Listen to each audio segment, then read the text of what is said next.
Ce que je trouve intéressant, c'est pourquoi des auteurs contemporains réinterrogent un mythe éternellement. C'est-à-dire pourquoi, effectivement, pour la 50e fois, on revisite Phèdre ou Médée et les autres. Se raconter l'histoire des dieux, c'est s'expliquer notre propre histoire.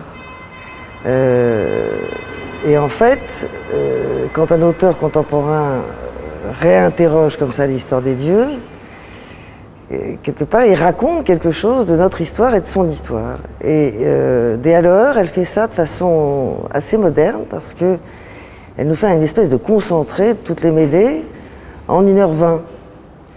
Ce qui est beau, parce qu'elle se raconte quelque part dans sa pièce et elle nous dit l'indicible.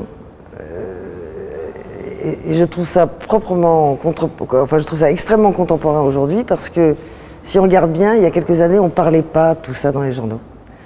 On ne parlait pas d'infanticide, on ne parlait pas... Aujourd'hui, on parle pratiquement que de ça. C'est vrai que tuer son enfant, c'est quand même un acte insensé.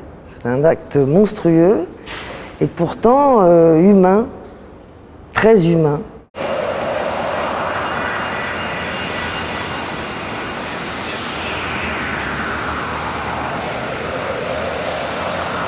Sur ce projet, la distribution, elle est très simple. D'abord, c'est un projet qui est né grâce aux acteurs, puisque j'ai cherché une pièce pour Anne Benoît et Christophe Audin.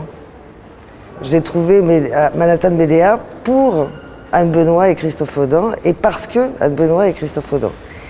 Et quant à Marcus Borja, qui est un jeune acteur, je suis absolument ravie de travailler avec lui parce que je le connais très bien depuis l'école et que c'est un jeune acteur d'origine brésilienne qui est musicien et poète, voilà. Et je place aux jeunes aussi.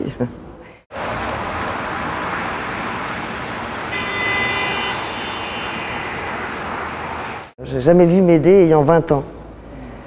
Donc l'équivalent en fin de compte d'une femme de Médée aujourd'hui par rapport à Euripide, c'est effectivement plutôt entre 40 et 50 ans que ça se passe. Et puis une femme entre 40 et 50 ans qui se fait larguer pour une jeunesse, c'est une banalité. Voilà. Et effectivement, il y a une chose très touchante là-dedans, c'est que elle est abandonnée, et je ne donne pas du tout tort à Jason parce que je ne trouve pas du tout que Jason soit un salaud. Je trouve qu'il a beaucoup de raisons dans son choix de lui dire viens vivre avec nous et accepte la situation. Mais effectivement, elle se retrouve, elle, avec vraiment plus rien. Donc, étant donné qu'elle n'est pas toute jeune non plus, c'est tragique, hein, réellement. Il n'y a plus d'espoir, il n'y a plus rien. Mais cela dit, c'est tragique, mais ça n'empêche pas que ça soit drôle. I only wanted to have some fun for a week or two, then do it all again with someone new.